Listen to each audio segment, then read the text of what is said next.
Hi, folks. Welcome down to Heard It on the X, the East Coast premier music talk show. Don't forget about September 30th, concert that never was to benefit the Juvenile Diabetes Foundation with the giant rock memorabilia auction, including an autographed guitar from Ted Nugent. And speaking of Ted Nugent, it was a year ago that the lovely Kim Marie and myself went down to Cleveland, had the honor of meeting and seeing the living legend Ted Nugent perform. The show was mind-blowing. There's no other way to describe it. I've espoused the virtues of Ted Nugent since that day, and joining us right now on the phone is Uncle Ted. How you doing?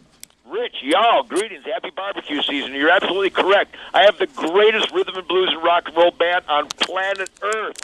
I'll tell you, it was an honor to come down and see you, to hang out, and then, of course, Kim gave you some DRP, which, you know, that's what all good women do, right, Ted?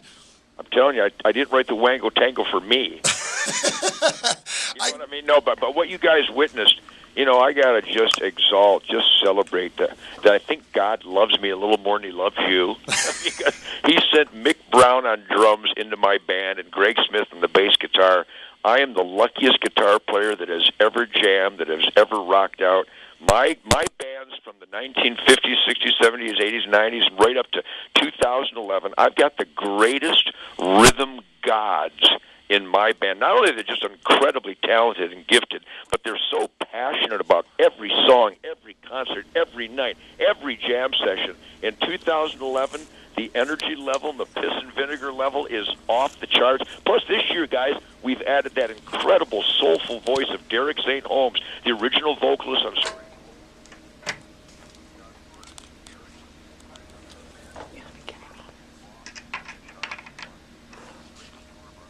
Yeah, and it's got to be great. We're going to see you tonight. You're going to be playing up at Artpark in Lewiston. Derek's been on the show with us, too, and like you say, the voice of all that stuff. These guys are lucky to be with you, too. I mean, and you always espouse the virtues of your players, and it's just a fantastic band. I can't, it's hard for me to put into words the show that we saw, though. I got to be honest with you. The best way to describe it is if you've ever seen Braveheart during the battle scenes. Yes, now you're talking. That is a Ted Nugent performance, and it's funny because you start out on 10 and you end up on somewhere near 30, I think. Well, it's about passion. I do a lot of interviews. I do literally thousands of interviews every year, and I've been doing that since the 1960s. And that's why you people deserve maybe a music talk show. Are you kidding me? My life is a music talk show. Your life is a music talk show. You always got a lot of stuff going on. Let me ask you about Nuge Java. Well, it's a coffee. You know, I love to drink a cup of coffee in the morning. I started drinking coffee late in life, probably not until I was in my mid-40s. But I was in a lot of hunting camps. I've always been smart enough to charge my batteries back up every hunting season. I cleanse my soul away from the outrage, the intensity, the brutality of the musical escapades. And I've always hunted and fished and trapped all fall and all winter. And every hunting camp that I go to, we get up before dawn every day, and there's this wonderful aroma filling the camp with coffee. And so I never drank coffee because I never enjoyed the taste of it as a kid. But in my mid-40s, I started drinking it, and somebody turned me on to this little custom brewer in Brooklyn, Michigan. And it was the damn finest smelling coffee I've ever smelled in my life. I took a sip and realized how delicious it was, and we decided to put my brand name on it. We're actually reinvigorating the new Java brand, and it's going to come out with a whole new distribution next year, so I'll let you guys know when that happens. Yeah, that's fantastic. And like I say, you've got always things going on. You're an author, you're a musician, and I got to be honest with you, Ted, when I saw you, Kim and I were went back, met you, which was truly an honor, came out front, and you started performing, and at one point in the very beginning of the show, I leaned over to Kim Marie and I said, I'm almost embarrassed. And she looked at me and she goes, why? And I said, because he's famous for so many reasons. He's famous for, he's an advocate, he's a hunter, he's outspoken politically. I said, but you forget that he's just a badass guitar player. That's why we all know him, because he's a monster. Well, thank you for that, but you forgot to mention I'm the funniest black comedian in America. That's true. I did forget about that. And I got to say this, too. I love the fact that people are in tune enough that there's a point in the show, and I don't want to give away too much, but there's a point in the show where you go back and you pull out the old Birdlands, and the place erupts, just erupts. Well, that guitar has a special sound to it. when you listen to the intro of Stranglehold or Wango Tango or even the Amboy Dukes music way back in the 60s, boy, that Gibson Birdland, it was created originally by Charlie Bird and Hank Garland as a jazz instrument. It has a real rich timbre, a real rich resonant voice to it. It's got a spruce hand-carved arch top on it. And I realigned all that jazz expectation, and I created this really deep, guttural, a really rich guitar sound. And you hear that on Stranglehold, even though the inventors of the Gibson Birdland did not envision someone playing at the volume that I play or the way that I play, as if anybody could. And I think I have captured the essence of that spruce voice. There's a richness and a depth to that sound, and I think it's signature. I don't think any other guitar sounds like that. No, I totally agree, and I don't think a lot of guitar players even come close to the tone of yours. And I talked to you about this a year ago when you were on the show with me. It's amazing to me, being a musician, that this thing just doesn't feed back, anywhere you walk on the stage, but you have complete control over it. You had told me that back in the day you were playing through twins, which floored me, and now you got 5150s on stage, which it seems like it would feedback more, but it's just as soon as you strap that thing on, man, the place erupts. Well, don't be too fooled, because I don't really have complete control over it. Oh, well, and I don't...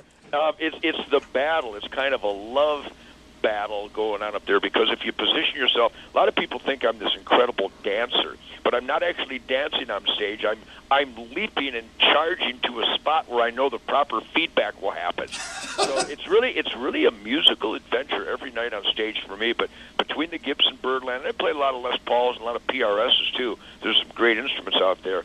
But I look at the instrument as an extension of my soul, an extension of my spirit.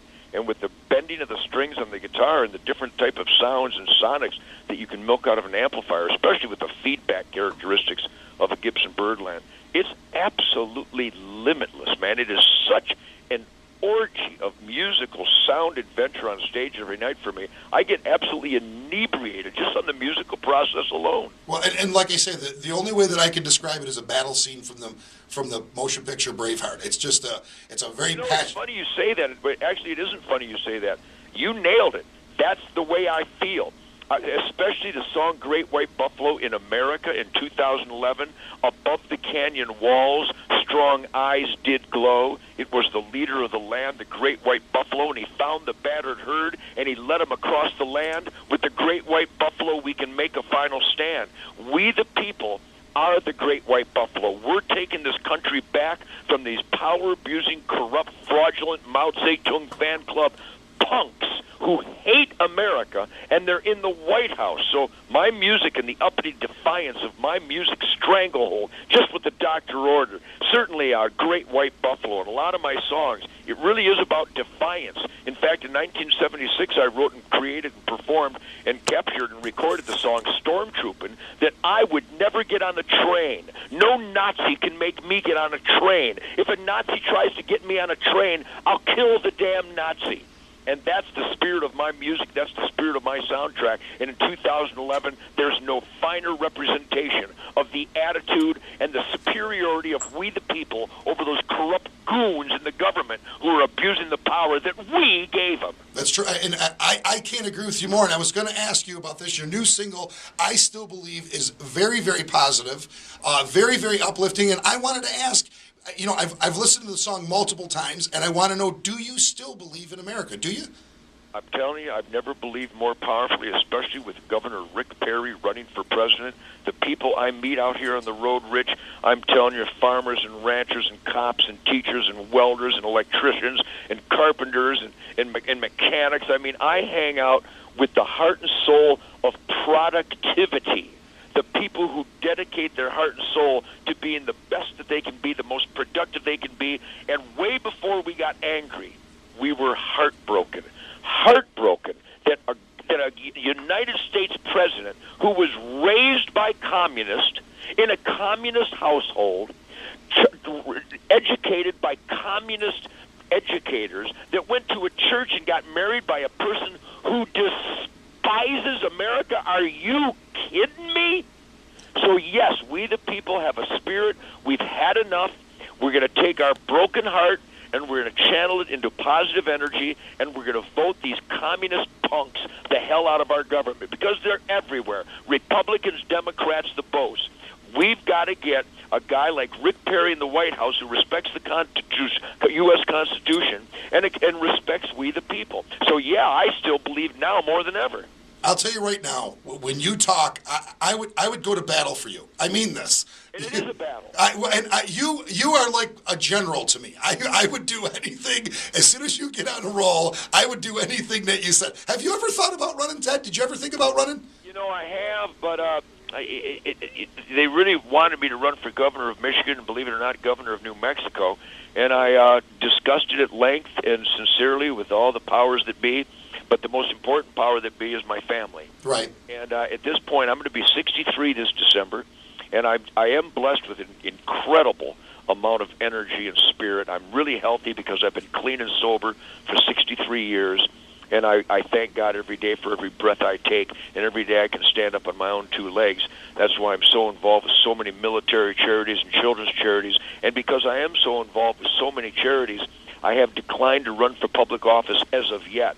But because one of my heroes, Governor Rick Perry, has decided to try to help America and fix America and respond to the desires of we the people, I would never rule out the possibility of me running for public office, so you never know. Ooh, you heard it here, folks. Ted, can you stick around doing another segment with it? I just got to run to a commercial break. My pleasure, man. All right, stick around, folks. More Ted Nugent on Heard It on the X.